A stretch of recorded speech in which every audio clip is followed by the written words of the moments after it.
Welcome back and thank you for joining A Shark's Perspective. So, how do you go about making decisions? It may seem like an easy thing for many people to consider, but have you truly looked at the why or really the how of how you decide? What are the tools you use to make decisions? A lot of it is how you look back on what was wrong or what you considered a mistake. A look at how much time you spent deciding on something, what emotional choices you made, or whether fear is simply stopping you from moving forward. Annie Duke is the best-selling author, speaker, consultant, former professional poker player, World Series of Poker Tournament of Champions winner, runner-up on NBC's Celebrity Apprentice, a National Science Foundation Fellowship awardee, a nonprofit founder, and now she's the author of How to Decide, Simple Tools for Making Better Choices. And on this episode, we'll discuss decision-making, luck, poker, secrets, imagining success or failure, mental contrasting, tilting the machine with some emotional decisions, analysis by paralysis, fun facts about Norman Vincent Peale, ordering the chicken or the fish, Don Cheadle, Omaha, and a lot more. So let's tune in to a Duchess of Decision Strategy with the Duke of Shark on this episode of A Shark's Perspective. Well, Annie, thank you so much for joining us today. This book, How to Decide, is fantastic. I was so glad to get a copy of it, and I'm holding it up, and you can't even see the damn thing on Zoom because I've got a virtual background, but you can tell I got it. So tell us a little bit about... Did you try to wipe the eraser marks off the cover? Yeah, I did. I literally, when I first got it, because everybody's in a coronavirus world, I took a Clorox wipe and put on it thinking that there was, you got to get the Rona off of it. Yeah. Then I didn't know it was an actual test, but it's fantastic because it makes you think. It's like Seth Godin, our friend who puts one of his books in a milk carton. There you go.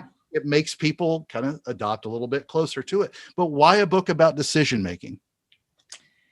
Oh gosh, that's actually because if you think about it, the way your life turns out, there's only two things that influence it. One is luck. You can't do anything about that. When I say luck, I mean, for example, like I had no control over when I was born. From a former poker player. Yeah. I had no control. Well, I mean, I can use a poker example, but I mean, in terms of my life, I didn't have any control over when I was born or who my parents were or how tall I was or what my innate talents might be or, any of those kinds of opportunities that kind of like, I could have been born in some other place besides America at the time that I was born. And, and then there's obviously all sorts of intervention, who do you meet and those kinds of things. So you have no control over the luck element. In poker, I don't have control over the cards that get dealt. Mm-hmm. So that the cards that get dealt doesn't determine, I don't have any control over that, but it's certainly going to determine my outcome, of a hand or a game or so on and so forth. But the other thing that has an influence over the way your life turns out, and it's the only other thing, is the quality of the decisions that you make. And that you do have quite a bit of control over. So I think about it's, your life is really luck plus decisions, and the luck you don't have any say over, but the decisions you do. And I don't think that we spend enough time as individuals really thinking in an intentional way about what is the quality of our decisions, what should we learn from past decisions that we've made and how they turn out, how can we make better decisions going forward? Because that's the only thing that's going to make your life better. Well, obviously, I mean, this gets so many applications to it. I'm in the business and marketing world, but it sounds like you wrote this more from a life perspective point of view, if you will, rather than just a business point of view. I mean, they all work together, but is that fair to say?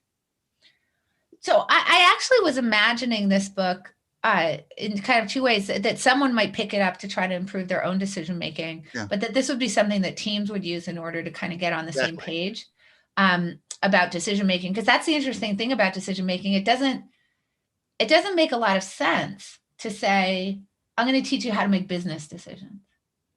Because the underlying processes, the way that you're thinking about those should actually be the same. Now, obviously in business,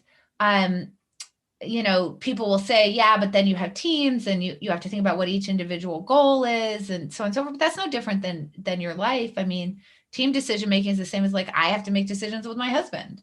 Mm-hmm. And we may have different ideas about how it might work out. And we got to sort of figure that stuff out and figure out how to align our goals and align our incentives and so on and so forth. So I don't really think about obviously my consulting work is all in business. I don't think about decisions as like business or personal.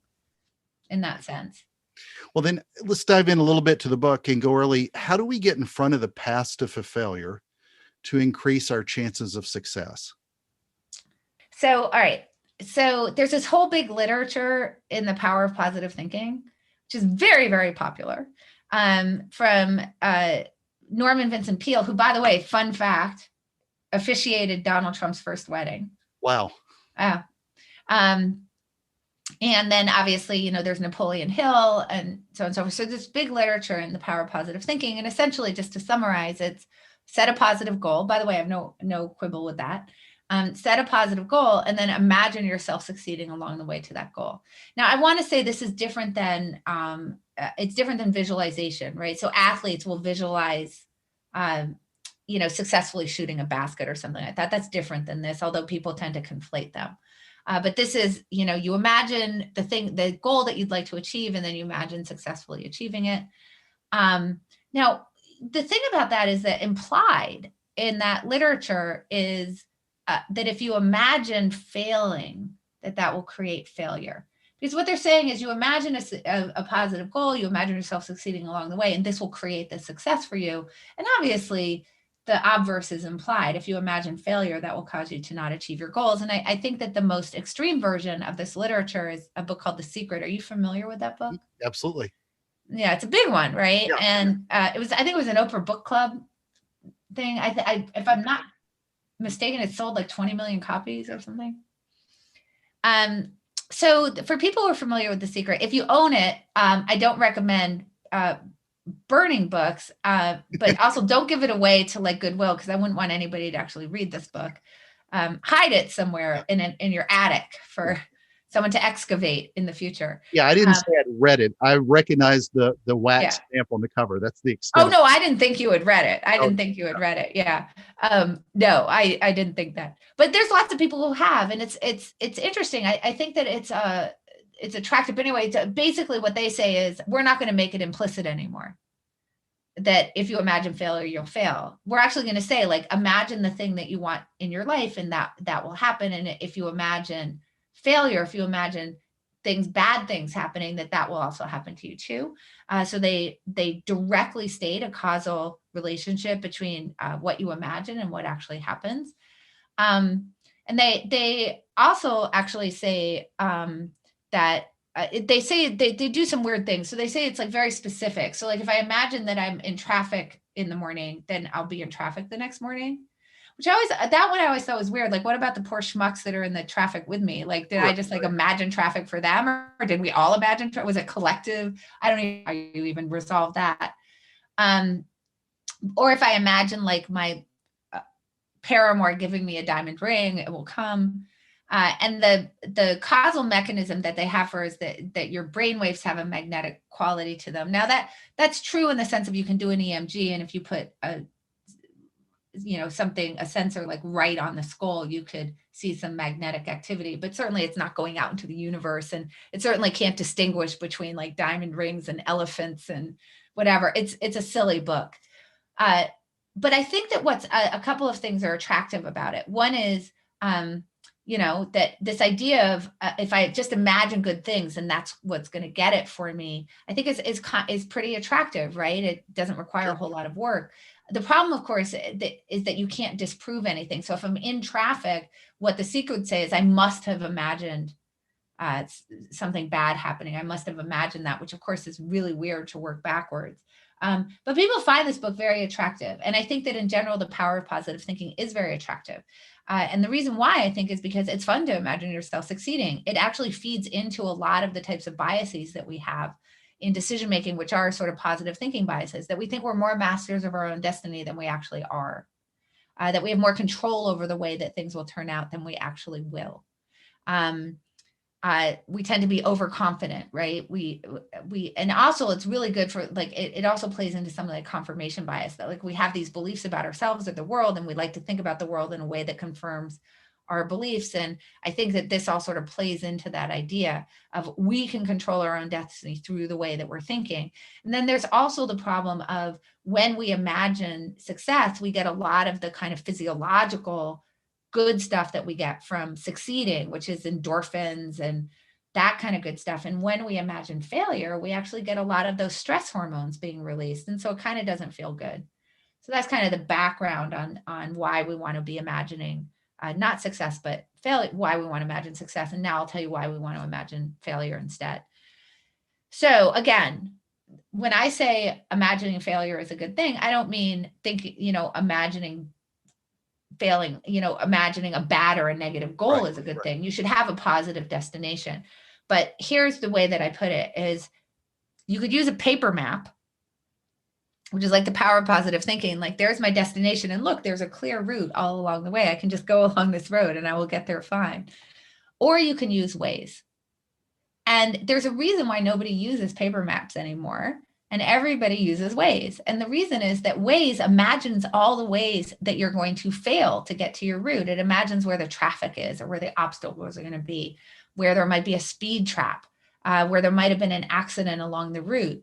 And by foreseeing those points of failure, it allows you to route yourself around them and figure out how can I actually avoid those points of failure. And this gets into what's actually much better than the power of positive thinking, which is mental contrasting. And there's a whole body of work by a woman named Gabrielle Oettingen, who's amazing, in the mental contrasting work, which is essentially just imagine a positive goal and then think about all the things that might go wrong, all the ways that you might fail. And then that will actually really drastically increase your chances of success. A simple example from her body of work that I think shows this really well is she took people who were in a weight loss program that needed to lose 50 pounds or more. And one group sort of did this positive thinking, like, I'm going to go to the gym every day and I'm going to be so great at that. I'm going to eat healthy. I'm going to make all my own meals on Sundays. And when I go to the restaurant, I'm not going to eat the bread. And all my friends are going to notice when I'm losing the weight. And then my love life is going to improve, and so on and so forth. So that's classic power of positive thinking. They're imagining all this amazing success. And then another group, she specifically instructed to imagine all the ways they might fail, right? What if I don't go to the gym? I'm going to go into the break room. There's me donuts and I know I'm going to end up eating them. My friends, how's it like? Maybe my friends aren't going to notice that I lose weight, or maybe my love life isn't going to actually improve when I lose this weight, so on and so forth. So they're imagining all of these obstacles. And what ends up happening is that the people who had the positive thinking, who did the positive thinking, lost on average 26 pounds less than the people who engaged in the negative thinking, in the mental contrasting work. And she's got a couple of ideas for why that is. One is that because you get these stress hormones, the stress hormones actually get you to act on your goals better. So they actually move you into action, which we want in order to succeed. But the other thing is you can imagine, just a simple preparation. If I know that there's a chance that I might fail to resist the break room donuts, now I can, first of all, try to figure out in advance, like, how could I actually avoid it? And second of all, if I do it, I've already thought about what that feeling is going to be and how I'm going to react to it in a way that's probably going to be more helpful and not cause me to completely lose sight of the goal altogether or to give up. So she's shown this across a variety of domains. I think that weight loss example is amazing, though. It is fantastic. No, that's why I put down a bowl of ice cream if I'm watching Biggest Loser. Just because I know what it's going to do for me and my heart and my waistline. So one of the things you've touched on, and I picked it up in the book, I've seen it in some of your presentations, but it's really looking at how you look at hindsight and talk about it not being a 2020 vision, plus 2020 is a dirty word anyway, considering the year it's been. But that's true. I never thought of that. That's so it's true. A dirty word. Well, Friday the 13th was last week. Yeah. I don't know if Friday the 13th during 2020 is actually good luck. I don't know anymore. I don't think anything particularly. No, the markets were up. I mean, I don't know. Who knows? But yeah, less murder hornet news. I don't know. But one of the biggest things I think that I've heard you speak about, and I think this is tough for people, whether it's in life or in business, is really divorcing yourself, if you will, metaphorically speaking, from the emotion which plays such a part in your decision making. And I'm curious, because this is something that we all need to learn, but how do you really remove some of that so that you can make better decisions? Oh gosh, yeah, that's such a deep topic. Well, So as much as it is needed, it yeah, can also cause you to go the wrong way quickly. yeah. So, oh gosh, there's so many different ways to go with this. So let me think about this. So we touched on it a little bit right now. So a lot of what happens is that in the wake of things going wrong, either because of luck or because you make a bad decision, we can go on something called tilt. This poker term, which basically is you get into an emotional state, which means that the decisions that you're going to make in the wake of that bad outcome are actually going to be compromised. So there's a lot where, people talk about the lizard brain or, the more primitive parts, the emotional centers, the limbic system, the amygdala. We hear a lot about that in terms of cable news, trying to get your amygdala. That's why we only ever see bad news on cable news. And when those emotional centers of your brain activate, the parts of your brain that are meant for rational thought, the prefrontal cortex, deactivates. And that's because there's an inhibitory relationship between the two. So this goes two ways. If I'm trying to do math problems, my emotions will tend to get tamped down. I mean, unless you get frustrated with the problem, but assuming that, like, I'm just giving you a sheet of problems that are doable for you, you'll tend to get your emotions tamped down. But then if I'm really emotional, I won't be able to do the math problems very well because it will actually cause the prefrontal cortex to kind of shut down. So basically what happens is that when we experience like bad outcomes, again, maybe because it was our own decision, like we did something stupid, or we just have bad luck or whatever, the emotional centers of our brain get lit up. That obviously shuts down the more rational parts of your brain, and then your decisions are going to be pretty bad after that. So that's the state that we call tilt. It derives from pinball machines. If anybody's tried to shake a pinball machine, it just shuts down. It's And so an that's ancient artifact that Gen Z is not really familiar with. right. Yeah. So a pinball machine is it was an actual machine, and you would put money into it, and then you would pull a lever, and there'd be a metal ball that would shoot out and would go through all these obstacles, and you would hit different things, and it would give you points. And then there were little flippers, and you'd hit the flippers, and that would cause the ball to not go into this hole where you would lose the ball, which is what you're trying to do. You're trying to keep the ball in play as long as possible, because every little thing that it hits, you score points, unless it goes into this little chute, and you have these flippers that allow you to stop it from going into the chute. And what a lot of people would do is sometimes when the ball was coming near something that they wanted to score points on, or getting near the actual flippers, they would shake the machine. And shaking the machine would cause the ball to sort of get away from the chute or to hit a target that they wanted it to hit. Okay. Now, obviously, the pinball makers knew this. And so if you shook the machine too much, it would shut down. Like literally the machine would just stop working. And then the ball would go into the hole and you'd kind of lose your game. Okay. So that's where you feel old to describe that. I do. I feel like very a old. virtual reality. So virtual reality headset. Look it up on history. Whatever. Something. Yeah. So anyway, so obviously what happens is that in trying to get this a little bit extra now, you're shaking up the machine, and then the whole thing shuts down. And that's basically what happens with tilt, is that the machine, in this case, your brain gets shaken up, and then the front part of your brain just shuts down. Gosh, now I really do. I'm feeling so old. But anyway, so this is what we're trying to avoid in decision making. So a little bit what I talked about with the mental contrasting work is some of the ways to avoid tilt, because a lot of what happens is, and I'm sure people have felt this, is that it's like that whole, like, why am I so unlucky? I can't believe this happened to me. That kind of stuff. Those are all really good sort of verbal signs of tilt, or those thoughts, right, are signs of tilt. And when you do mental contrasting, where you're sort of thinking ahead to the ways that things might go wrong, now what happens is that it turns less from, I can't believe this happened to me, I sort of knew this would happen to me, and I already have a plan in place. So that's number one. That's very helpful for that. So just sort of foreseeing the obstacles, preparing yourself for them.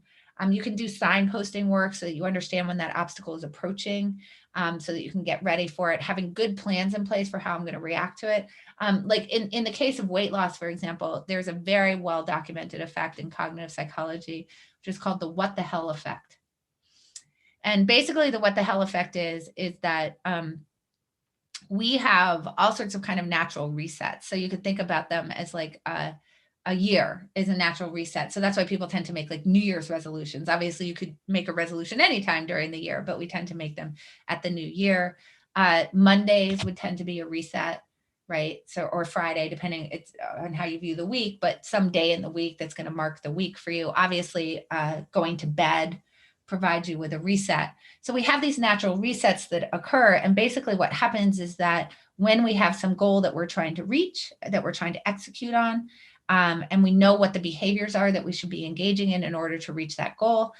If we do something that would cause us to lose ground from the goal, we will continue, we'll just say, what the hell, and we'll continue to do it until the next reset point. So the example would be, I've committed to eat healthy, and it's the morning, and I go into work and there's donuts, and I eat a donut. I'll tend to say, what the hell? And I'll just eat crappy for the whole day. Until I go to bed, or depending, right? It could be that I screw up on a Thursday and I say, what the hell? And then I keep doing that until the next Monday. Or it could be I make a New Year's resolution and then I mess it up and then I don't do anything about it until the next New Year, because it's going to depend on the time period. But that's what the what the hell effect is. We don't sort of say, well, it's fine that I ate a donut this morning, but like I still have new decisions to make for the rest of the day.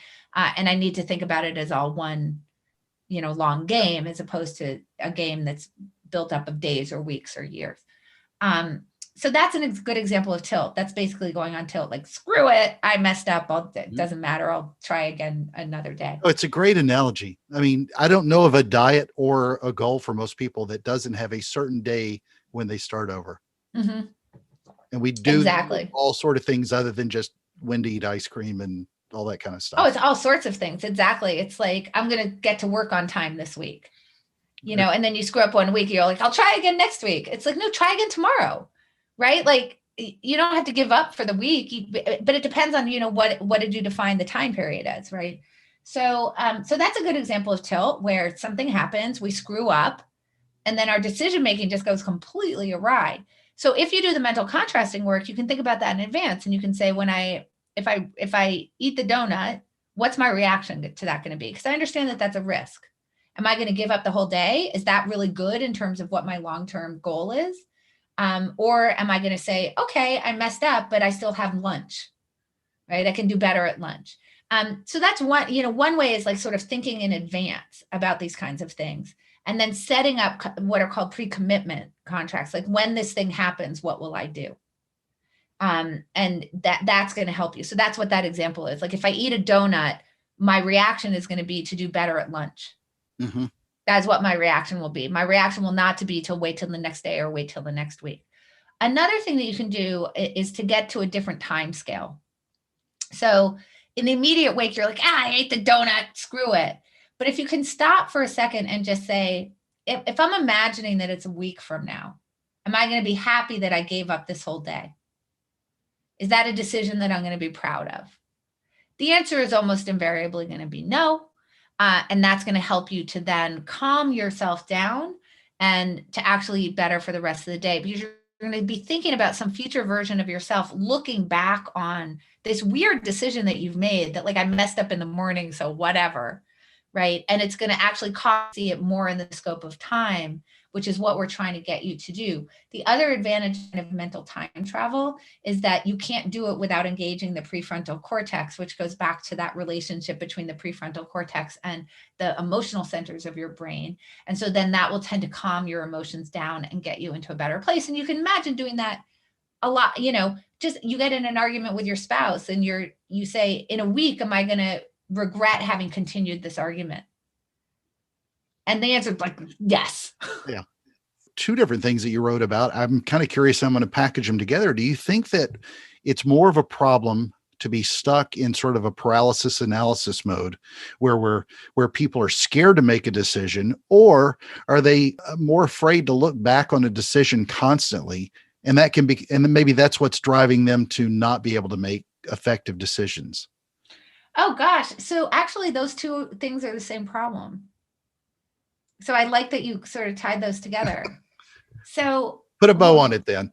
Yeah. So basically, I think that a lot of what causes us to get into this kind of analysis paralysis is that we're imagining the immediate wake of getting it wrong.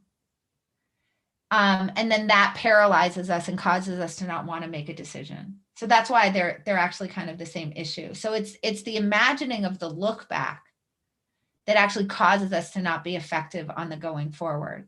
So, and it has to do with kind of so there's a relationship between the time you take on a decision and the accuracy of the decision itself, right? So it's not a perfect relationship, but mostly if you take more time and you gather more information, mostly you'll make a more accurate decision. It's not always true, but it's like generally true.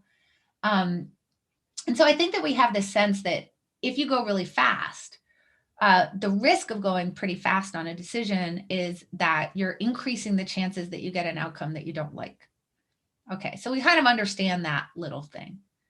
But here's the issue is this, that when we're making decisions under uncertainty, there's always some chance that we're going to get an outcome we don't like. Now, yes, we can spend more time in order to reduce that, but that time is valuable and we're trading that off. And then a lot of times we get into these analysis modes where if we were really to step back from it and say, is the next piece of information that I get likely to actually change my mind at all? The answer is mostly no, right? Like if you're trying to decide about a European vacation or something, is the 70th review that you read on TripAdvisor really going to change anything substantial about the decision? The answer is probably no. So we get into these loops of trying to like sort of get it perfect. And I think the reason why is that when we get a bad outcome, we automatically think of it as a mistake.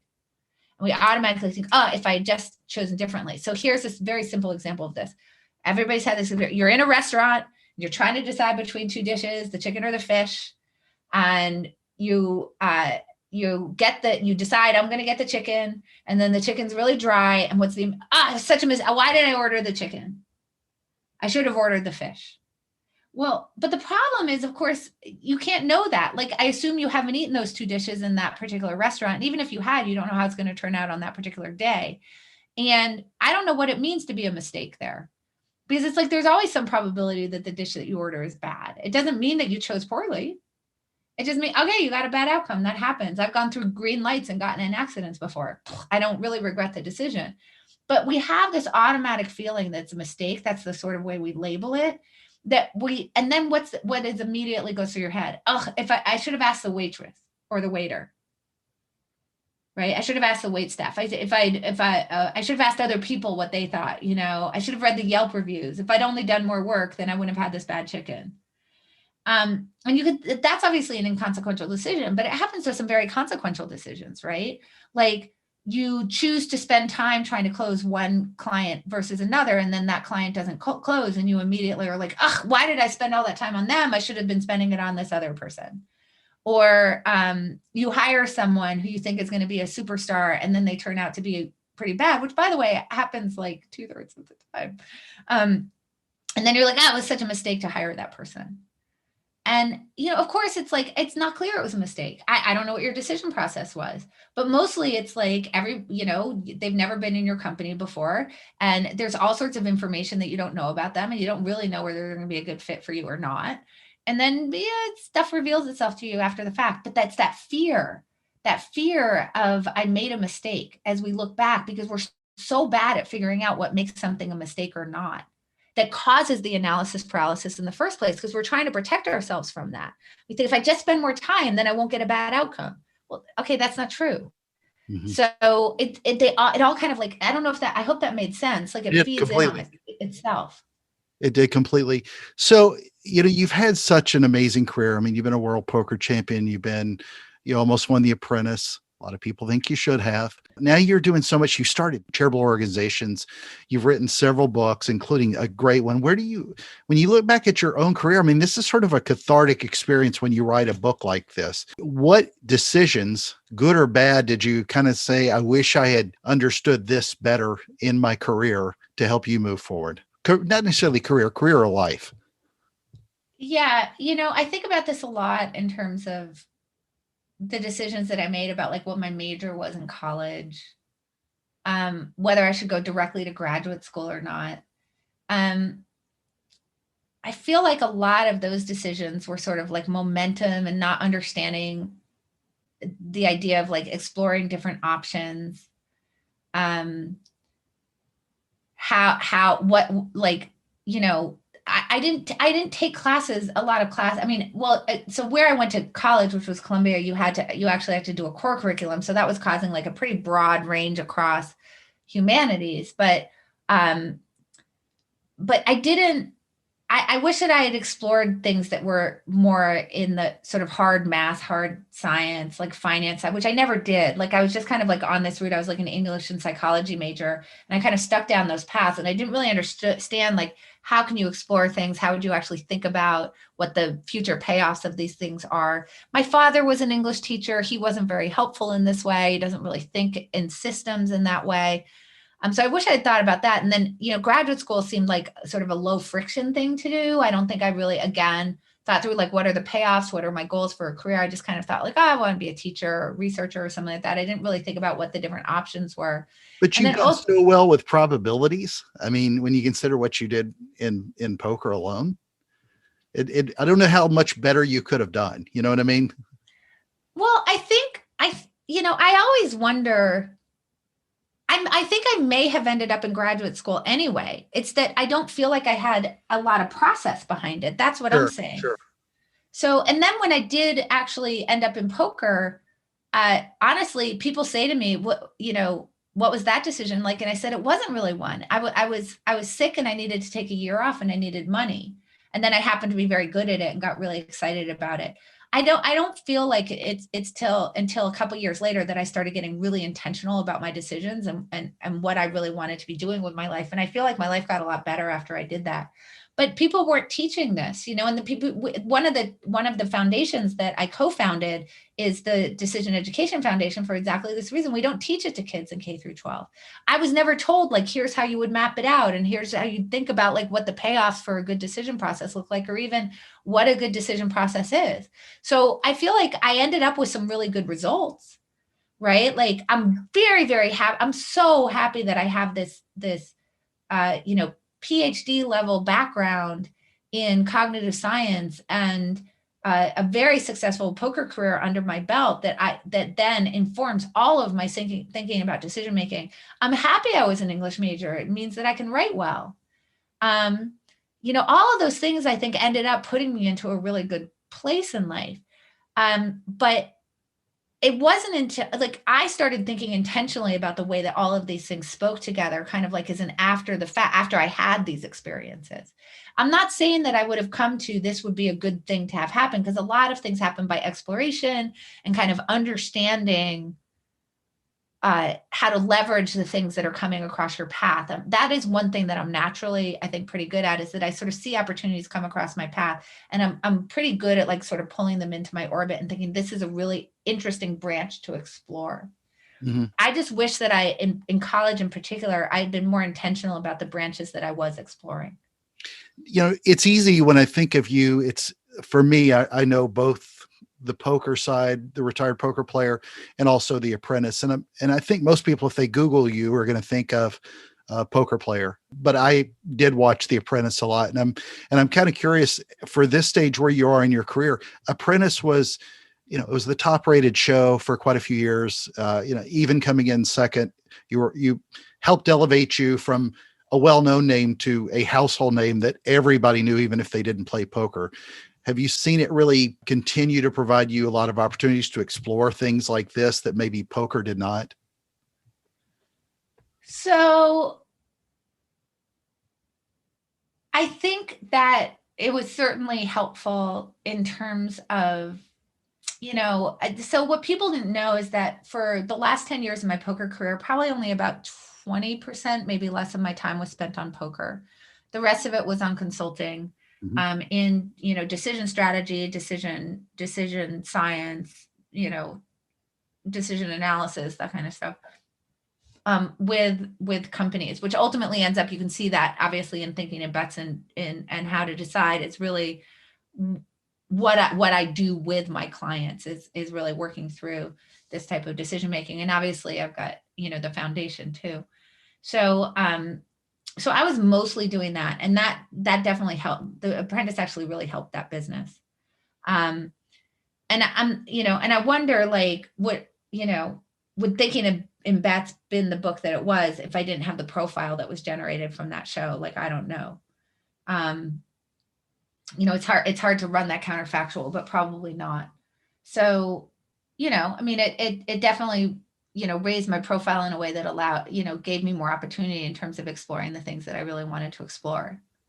Well, and again, you talked about the consulting business being a part, and it's fascinating about celebrity is it allowed people to sort of frame you as a business thought leader other than just as a poker thought leader. Even if you were already working as a business thought leader, just to put a spotlight on it had to have helped. Yeah. So who are the kind of people that influence you in decision making and where you study? Who are the kind of, one of the people we talked about earlier that we both know is Seth Godin, who's brilliant, but who are those kind of people that really provide influence to you in helping? Oh my gosh, I'm so lucky to have so many great people who are thought partners, mentors.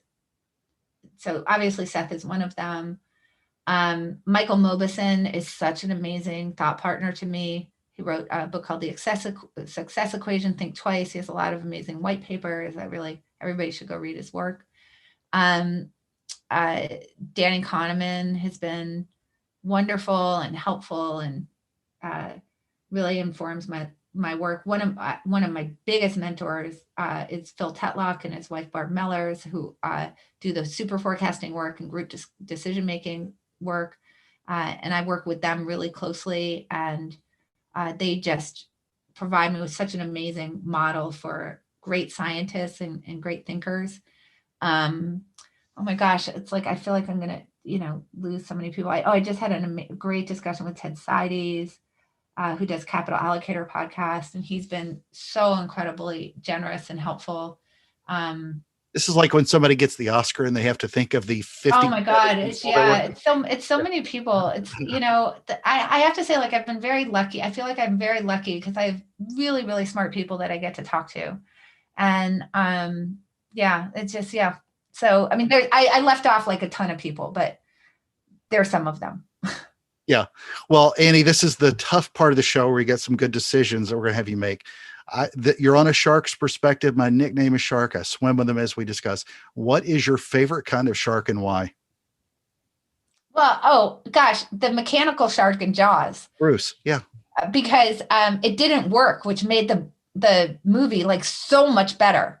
So that's why that's my favorite shark. Because if he had actually gotten his way, I don't think that movie would have been as good. Because it's like that you don't know the shark is just there, but it's not really. That was so great. Way over budget, but Spielberg made it work. So Annie, it's a special time of my show when I ask the 5 most interesting and important questions you're going to ask today. All right, number 1, author/speaker or poker player?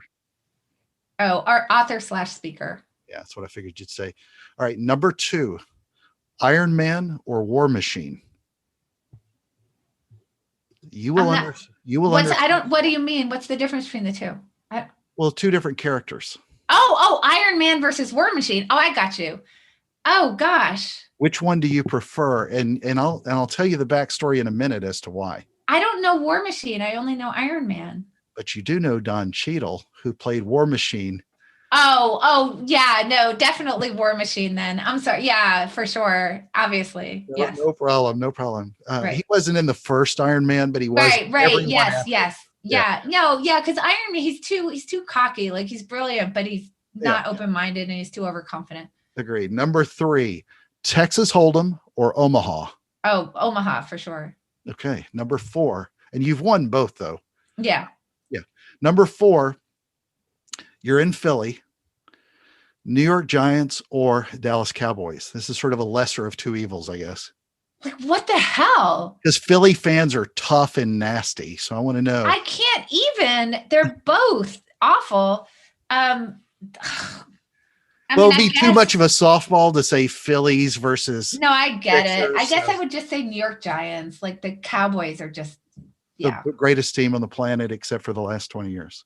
Yeah. All right. Number 5, and the most important question that you're going to be asked today, that's even been asked to Seth Godin: biscuits or cornbread? Oh. Finally. Well, actually like a good biscuit for me. Good lady. You spent a little time in the South, so yeah, a good biscuit. All right. Well, anywhere. I mean, obviously they got to go by this. Is it sweet cornbread or regular cornbread? Whatever you want. I don't know. The crumble. I like the biscuits better anyway. The flaky. Put some gravy on them. Yeah. All right. So this is an excellent book, How to Decide. But where do you want people to find out more about you, your consulting business, and more? Thank you for that. So 2 places. One is AnnieDuke.com, which is my website, and you can find out anything there. It's like you can see videos of my speaking. There's a newsletter. There's a contact form, and actually I try to respond to everybody who writes in. I'm not perfect at it, but I'm probably 90% to respond to you. And if I don't respond to you, it's not because I didn't like your note. It's just like I get buried under stuff sometimes. Otherwise, I do try to shoot for 100%. And you can find all my books there. So AnnieDuke.com is a great place. If you want to like see the personal me, Twitter is where I'm very active there. My LinkedIn is more anodyne. Although you can link with me there, but you're not really going to be linking with like me. Twitter is the place where you're going to get that from me. So, and that's at Annie Duke on Twitter. So those would be the 2 best places to get me. Annie, thank you so much for being with us today on A Shark's Perspective. This was so fun. Thank you so much, Shark.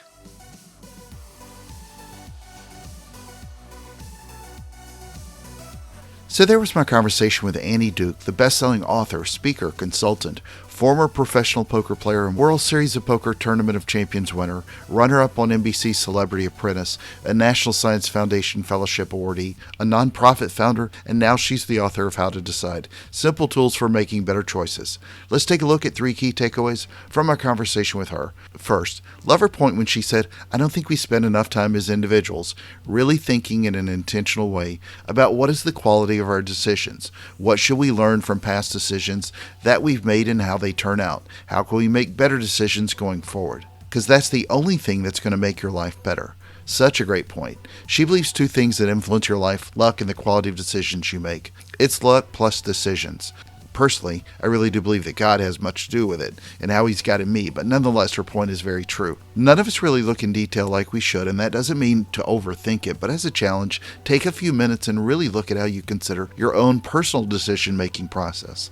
Second, love the example in paper maps versus Waze. I'm not sure if Vespucci imagined his work later becoming an app, but how do you look at your upcoming decisions? Sometimes, and hopefully more often than not, you're using the right and informed data to make your best decisions. But it does matter to some degree how you're imagining success or failure. Think I've ever come across a shark in the wild and spent any time picturing myself failing? No, not an option for me. So as she goes on to later point out, though, hindsight is not 20/20. Oftentimes you've got to divorce yourself first from emotion in decision making, and that's so hard for many people to do. Third, love it when she said, when we get a bad outcome, we automatically think of it as a mistake. She used the ordering chicken or fish in a restaurant as an example. You've never eaten in that restaurant before. You may get a bad outcome. You may get chicken that's too dry, but we often only label it as a mistake. For so many, they lock themselves into the fear that contributes to the paralysis in that thinking, and that often can become the bigger mistake to consider. Got a question? Send me an email to kenneth@asharksperspective.com. Thank you again for the privilege of your time. So it was an easy decision today, and I hope you'll decide again to join us on the next episode of A Shark's Perspective.